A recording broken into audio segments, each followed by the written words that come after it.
నమస్తే. Welcome to our channel. నేను మిషాని. Honey trap కేసుకు సంబంధించి వైసీపీ నేత నరేందర్ రెడ్డి అయితే అరెస్ట్ అయ్యాడు. ఇంకా ఆ ఆరోపణలు ఏ విధంగా ఆయన ఎదుర్కోబోతున్నాడు? అసలు ఇంకా ఏం జరిగింది? దాని వెనక ఇంకెంతమంది ఉన్నారు? ఇలాంటి అంశాలను చర్చించే ముందు స్టూడియోలో ఉన్నారు సీనియర్ జర్నలిస్ట్ దుర్గకుమార్ గారు ఉన్నారు. వారిని అడిగి విషయాలను తెలుసుకునే ప్రయత్నం చేద్దాం. నమస్కారం సార్. నమస్తే అమ్మా. మన వీక్షకులకు కూడా. సార్, వైసీపీ నేత ఎంతో మంది వైసీపీ అధికారం కోల్పోయిన తర్వాత అరెస్టుల మీద అరెస్టులు జరుగుతూనే ఉంటున్నాయి. మరి ముఖ్యంగా ఈ రోజు చూసుకుంటే వైసీపీ నేత నరేందర్ రెడ్డి అరెస్ట్ అయ్యాడు. ఏం జరుగుంటుంది సార్? దాని వెనక కారణాలేంటి? ఇది హనీ ట్రాపే కాకుండా ఇదొక సైబర్ క్రైమ్‌గా కూడా మనం చూడాలమ్మా. గతంలో ఏంటంటే మెట్రో సిటీస్ నుంచో లేతే ఫారిన్ కంట్రీస్ నుంచో ఈ సైబర్ క్రైమ్స్ అనేవి జరిగాయి. ఇప్పుడు ఈ హనీ ట్రాప్స్ కూడా అలా జరిగిన సందర్భాలు చాలా ఉన్నాయి. కానీ అనంతపూర్ కేంద్రంగా ఒక వ్యవస్థీకృతమైనటువంటి ఈ హనీ ట్రాప్ జరగటం అనేది పోలీసులను కూడా విస్మయానికి గురిచేసింది. ఒక రకంగా అనంతపూర్ అనేది పాత డిస్ట్రిక్ట్ హెడ్ క్వార్టర్, అంతకుముందు ఉమ్మడి అనంతపూర్ డిస్ట్రిక్ట్‌కి. అట్లాంటి క్రైమ్స్ ఇంతకుముందు ఎప్పుడు కూడా అక్కడ జరగలేదు. అనంతపూర్ అనేది కొంచెం వెనకబడిన ప్రాంతం. కానీ యాజ్ ఏ అనంతపూర్ టౌన్‌గా డెవలప్డ్ అదే. అక్కడ కొన్ని గ్యాంగ్స్ ఏర్పడి నరేందర్ రెడ్డి అని అతను వైఎస్ఆర్‌సీపీ లీడరు. అతని గైడెన్స్‌లో వీళ్ళు ఇన్‌స్టాలో పోస్టింగ్‌లు పెట్టి కొంతమంది యువతుల్ని రంగంలోకి దించి వాళ్ళ ద్వారా రాష్ట్రంలో వివిధ ప్రాంతాల్లో యువకులకి వలపు వల విసురుతున్నారు. వాళ్ళ కాన్వర్జేషను వాళ్ళ ట్రాప్‌లోకి వెళ్ళిన తర్వాత వీళ్ళని అనంతపూర్ జిల్లాలో రకరకాల ప్లేసెస్‌కి పిలిపిస్తున్నారు. వీళ్ళేమనుకుంటున్నారంటే ఆ అమ్మాయి ఏదో ఇతన్ని ప్రేమించిందని, ఇతను కోరుకుంటుందని, కావాలని అడిగింది కాబట్టి వీళ్ళు వెళ్ళిపోతున్నారు. అంటే సరైన అవగాహన లేకుండానే. అక్కడ ఏం ప్రమాదం పొంచి ఉందని కూడా వీళ్ళు అనుకోవట్లేదు. కేవలం ఎవరో అమ్మాయి నా వలపు ప్రేమలో పడిపోయింది కాబట్టి నేను ఆస్వాదించొచ్చు అన్న ఆశతో వాళ్ళు అక్కడికి వెళ్తున్నారు. వీళ్ళు ఒక రకంగా చాలా పెద్ద ప్రమాదంలో చిక్కుకుంటున్నారు అక్కడ. ఒకటేంటంటే వాళ్ళు ఆ అమ్మాయి ద్వారా ఆ వెనకాలన్న గ్యాంగ్ వీళ్ళ దగ్గర ఉన్న డబ్బులు, బంగారం, సెల్ ఫోన్స్, విలువైన వస్తువులు ఏది ఉంటే అవి దోచేసుకుంటున్నారు. తర్వాత ఆ అమ్మాయితో అంతరంగికంగా ఉన్నప్పుడు ఫోటోలు అవి తీసి వాళ్ళని ఇరికిచ్చి బ్లాక్‌మెయిల్ చేస్తున్నారు. తర్వాత వాళ్ళ కుటుంబ సభ్యులకి ఫోన్ చేసి బెదిరించి డబ్బులు వసూలు చేస్తున్నారు.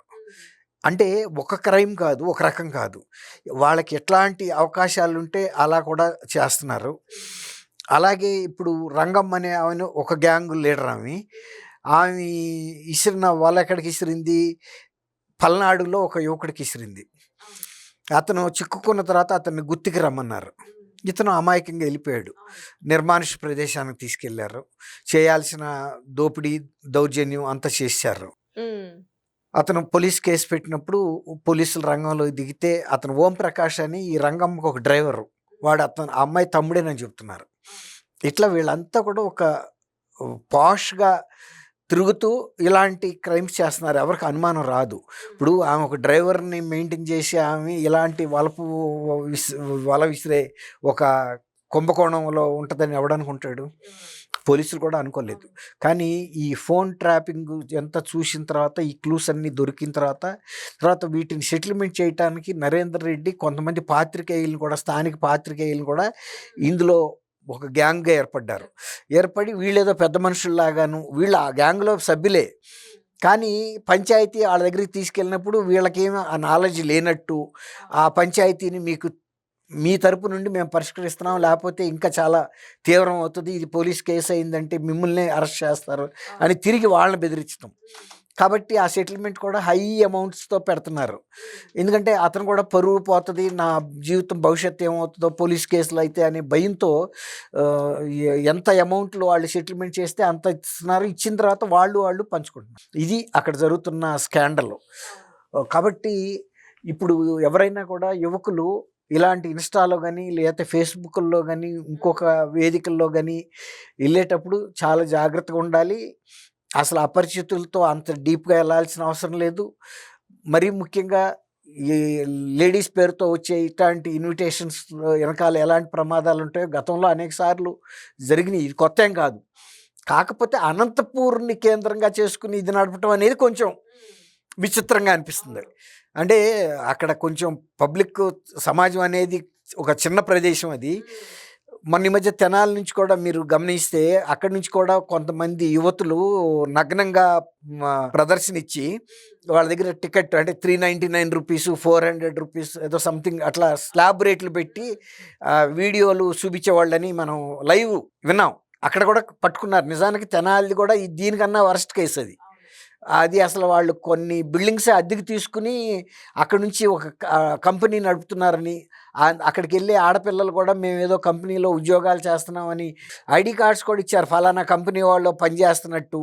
ఇంటి దగ్గర వాళ్ళు కూడా వాళ్ళ పేరెంట్స్కి చెబుతున్నారు నెలకి 30,000 ఎంతో ఇస్తున్నారు, వాళ్ళకి ఇన్కమ్ వస్తుంది, మిగిలింది వాళ్ళు తీసుకుంటున్నారు. ఇలాంటివి చాలా జరుగుతున్నాయి. ఇప్పుడు ఎంత టెక్నాలజీ పెరిగిందో నేరాల్లో కూడా అంత క్లాస్గా పెరుగుతున్నాయి. డబ్బులు కూడా ఇంట్లో ఉండి కొంతమంది ఇలాంటి బిజినెస్లు చేసుకుంటా ఇంట్లో బెడ్రూమ్లో ఉండే సంపాదించుకునే పరిస్థితి వచ్చింది. దీని మూలనే చాలా దాంపత్య జీవితాల్లో కూడా అనేక ఒడిదుడుకులు రావడానికి కారణం కూడా ఇలాంటి సంఘటనలు కూడా అనేకం జరుగుతున్నాయి. సమాజం ఒక రకంగా కొంత డిస్టర్బ్ అయిపోతుంది ఇలాంటి సంఘటనల మూలన. ఎవరు మంచివాళ్ళో ఎవరు చెడ్డాళ్ళో తెలియదు. ఎవరికన్నా ఇళ్ళు అద్దెకి వాళ్ళన్నా ఓనర్లు భయపడుతున్నారు. చాలా అంటే వాళ్ళు ఏం బిజినెస్ చేస్తారో ఏంటో తెలియదు. రేపు తీరా పోలీసులు ఇంటికి వచ్చి తలుపు కొడితే కానీ తెలియని పరిస్థితి. ఇప్పుడు అనంతపూర్ది కూడా ఒక పొలిటికల్ ముసుగులో నరేందర్ రెడ్డి అండ చూసుకుని ఈ రంగమ్మ కానీ ఇలాంటి వాళ్ళు, ఓంప్రకాష్, ఇప్పుడు చూడండి ఎక్కడ పల్నాడు, ఎక్కడ గుత్తి, ఎక్కడ అనంతపూర్ చూశారు కదా. తర్వాత ఒక నిర్మానుష ప్రదేశానికి తీసుకెళ్ళటం, ఇతను కూడా కొంత ఇన్స్టాలో పరిచయం ఏర్పడటంతో కొంత నమ్మకంతో వెళ్ళిపోతున్నారు ప్రమాదాలు చూసుకోకుండా. ఇలాంటప్పుడు కొన్ని హత్యలు కూడా జరుగుతున్నాయి కూడా ఇప్పటికీ ఆల్రెడీ.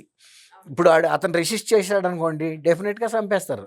ఎందుకంటే వాళ్ళకి కావాల్సింది అతని మీద ఉన్న గోల్డ్, క్యాష్, సెల్ ఫోన్ కూడా చాలు ఇవాళ చిన్న వాటికి కూడా. తర్వాత ఈ స్కాండల్ బయటకు వస్తుందనే భయంతో కూడా వాళ్ళని లేపేస్తారు. అట్లాంటప్పుడు సరైన ఆధారాలు కూడా అసలు అతని ఐడెంటిటీ కూడా మనం చెప్పలేరు ఎవరు పోలీసులు. ఇక ఏదన్నా ఒక 2-3 రోజులు అయ్యేటప్పటికి కొంత బయటపడుతుంది తప్ప, అంటే అంత ప్రమాదకరమైన ప్రదేశాలకి పరిస్థితుల్లోకి యువకులు వెళ్తున్నారనేది అక్కడ మనం ఆలోచించాల్సిన విషయం. పోలీసులు కూడా వాళ్ళు ఇలాంటి వాటికి ఎన్నోసార్లు వాళ్ళు హెచ్చరికలు చేస్తున్నారు. తెలియని వాళ్ళతో ఫేస్బుక్ల మీద వీటితో మీరు పరిచయాలు పెంచుకోవద్దు, రిలేషన్స్ని పెంచుకుని ప్రమాదాల్లో పడొద్దు వాళ్ళు చెబుతానే ఉన్నారు, జరుగుతూనే ఉన్నాయి. కాబట్టి మనం దీని మీద ఏమి చెప్పగలిగిన పరిస్థితి లేదు. పోలీసులు అయితే మాత్రం ఇమ్మీడియట్గా అతను అరెస్ట్ అయితే చేశారు, ఆ రంగమ్మని, ఓంప్రకాష్ని కూడా. కానీ పబ్లిక్ కూడా అప్రమత్తంగా ఉండాల్సిన అవసరం అయితే ఉంది. Okay, thank you sir. Thank you అమ్మ శాలిని, మన వీక్షకులు.